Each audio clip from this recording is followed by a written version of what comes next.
नमस्कार, स्वागत है आपका हमारे चैनल पर। मैं हूं आपके साथ शिप्रा सैनी। बिहार के मुजफ्फरपुर की कुर्नी विधानसभा सीट पर उपचुनाव के नतीजे आने के बाद अब एक बार फिर सियासी बयानबाजी काफी ज्यादा तेज हो गई है। नीतीश कुमार के महागठबंधन को मिली करारी हार के बाद बीजेपी ने अब नीतीश कुमार और आरजेडी के खिलाफ बयानबाजी शुरू कर दी है। लगातार मुख्यमंत्री नीतीश कुमार पर बीजेपी हमलावर नजर आ रही है। यहां तक कि उनके इस्तीफे की मांग भी बीजेपी ने कर दी है।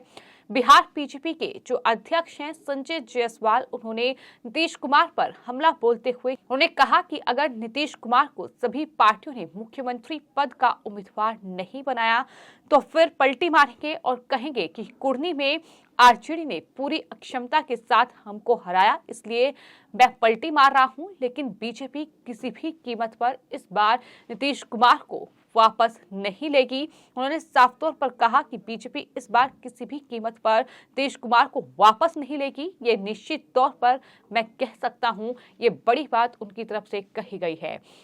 यानी जिस तरह से बिहार में कहीं न कहीं सत्ता परिवर्तन देखने को मिला, जिस तरह से नीतीश कुमार की पार्टी जेडीयू ने बीजेपी से गठबंधन तोड़ा और आरजेडी के साथ गठबंधन किया, उसके बाद मुख्यमंत्री तो नीतीश कुमार ही रहे, लेकिन उप मुख्यमंत्री तेजस्वी यादव बन गए। और उसके बाद जो उपचुनाव अब बिहार में हुआ है कुर्नी विधानसभा सीट पर, उस उपचुनाव ने कहीं न कहीं बिहार में राजनीतिक हलचल तेज कर दी है। चूंकि जेडीयू को ये पूरी उम्मीद थी कि कुर्नी विधानसभा सीट पर हुए उपचुनाव में जीत उनकी ही होगी, क्योंकि आरजेडी ने ये सीट जेडीयू के लिए छोड़ दी थी और जेडीयू के उम्मीदवार ही इस सीट से चुनाव लड़ रहे थे। लेकिन ऐसा हो नहीं पाया और बीजेपी ने अब कुर्नी विधानसभा में सेंध लगा दी है, उनकी जीत हुई है, जो कि नीतीश कुमार के लिए एक बड़ी हार है। और उसके बाद अब एक बार फिर बिहार बीजेपी के जो अध्यक्ष हैं संजय जायसवाल, उन्होंने तमाम मीडिया चैनल को इंटरव्यू दिया है, जिसमें उनसे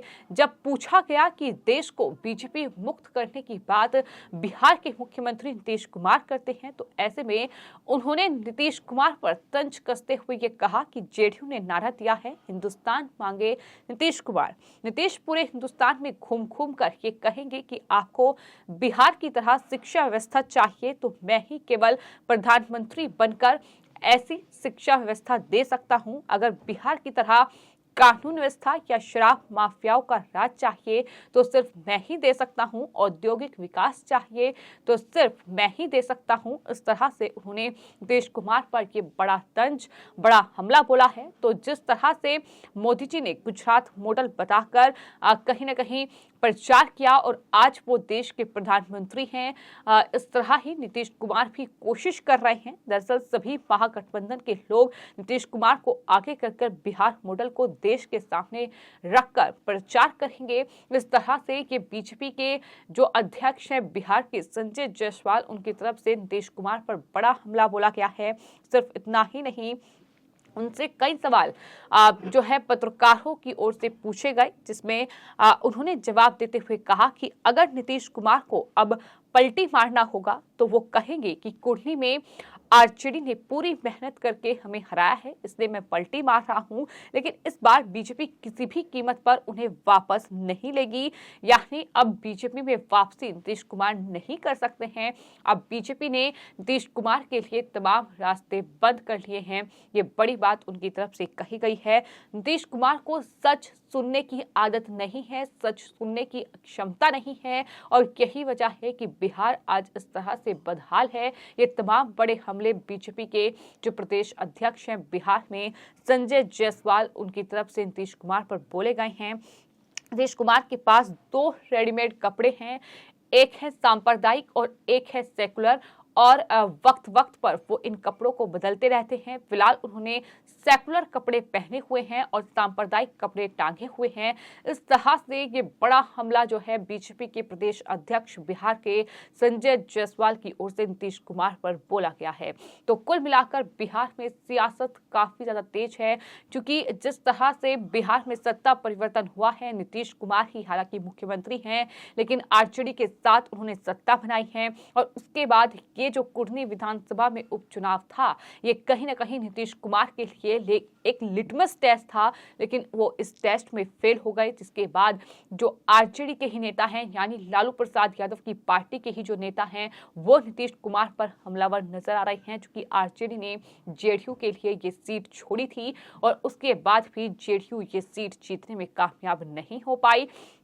हालांकि जवाब जो है वो जेडीयू के पास नहीं है, इसके लिए वो बीजेपी को जिम्मेदार ठहरा रही हैं। बीजेपी ने गड़बड़ी की है, बीजेपी ने धोखे से ये चुनाव जीता है, इस तरह के तमाम बयान उनकी तरफ से सामने आ रहे हैं। तो इस तरह का सियासी घमासान फिलहाल बिहार में देखने को मिल रही है, लेकिन जिस तरह की सिचुएशन कहीं ना कहीं इस चुनाव नतीजे ने नीतीश कुमार के सामने खड़ी कर दी है, जिस तरह से नीतीश कुमार अब चारों तरफ से घिर रहे हैं, ना सिर्फ आरजेडी बल्कि तमाम जो विपक्षी पार्टियां हैं वो लगातार नीतीश कुमार को घेर रही है।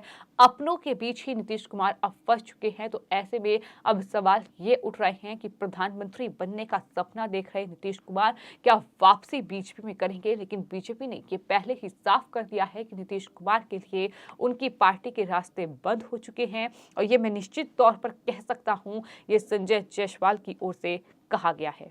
हालांकि वहीं आपको बता दें, बिहार के मुख्यमंत्री नीतीश कुमार ने 2024 लोकसभा चुनाव से पहले एक बड़ा बयान दिया है। उन्होंने कहा है कि अगर ये लोग मेरी बात नहीं मानेंगे, उन्होंने कहा है कि अगर ये लोग मेरी बात मानेंगे तो ये हार जाएंगे, लेकिन अगर नहीं मानेंगे तो फिर मैं क्या करूं। यानी ये तमाम विपक्षी पार्टियों को लेकर उन्होंने बयान दिया है। उन्होंने कहा है कि मैं जैसा चाहता हूं अगर वैसा विपक्षी पार्टियों ने किया तो बीजेपी जरूर हारेगी, प्रधानमंत्री नरेंद्र मोदी जरूर हारेंगे, लेकिन अगर मेरी बात नहीं मानी गई तो फिर मैं क्या करूं, ये उनकी तरफ से कहा गया है।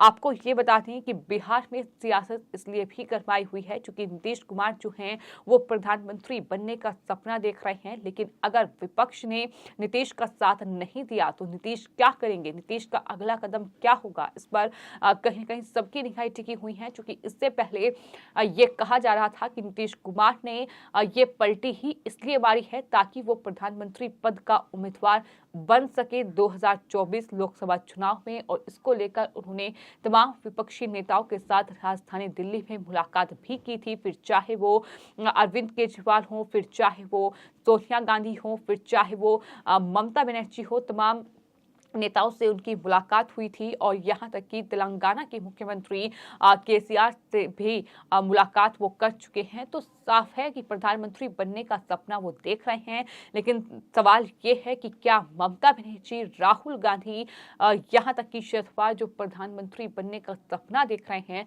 वो उन्हें आगे करेंगे या नहीं। कि कहीं ना कहीं विपक्षी लड़ाई है जो फिलहाल अभी जारी है।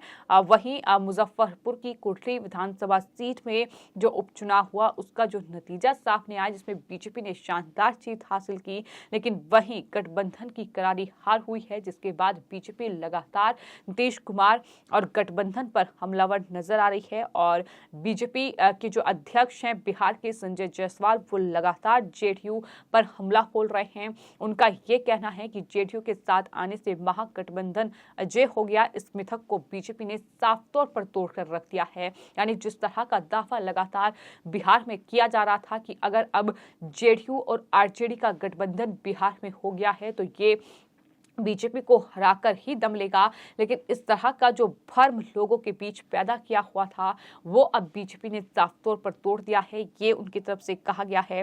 तो महागठबंधन के साथ सरकार बनने के बाद जेडीयू को ये पूरा विश्वास था कि कुढ़नी में जीत उनकी होगी, लेकिन ऐसा मुमकिन नहीं हो पाया। वहीं नीतीश कुमार अलग बयानबाजी कर रहे हैं। उनका ये कहना है कि 2024 में कोई थर्ड फ्रंट तैयार नहीं होगा, बल्कि जो भी होगा वो मेन फ्रंट होगा। लेकिन ये कैसे मुमकिन होगा ये आने वाले वक्त में देखना होगा। लेकिन फिलहाल बिहार में नीतीश वर्सेस बीजेपी की जो लड़ाई है वो कहीं ना कहीं काफी ज्यादा तेज होती दिखाई दे रही है। जिस तरह से कुढ़नी में हुए उपचुनाव नतीजों के बाद अब बीजेपी लगातार जेडीयू और आरजेडी पर हमलावर है। उनका साफ कहना है कि नीतीश कुमार एक बार फिर पलटी मारेंगे, लेकिन इस बार बीजेपी ने उनके लिए सारे रास्ते बंद कर दिए हैं। फिलहाल आपकी इस पूरे मामले पर क्या राय है, हमें कमेंट बॉक्स में जरूर लिखें और चैनल को सब्सक्राइब करें। धन्यवाद।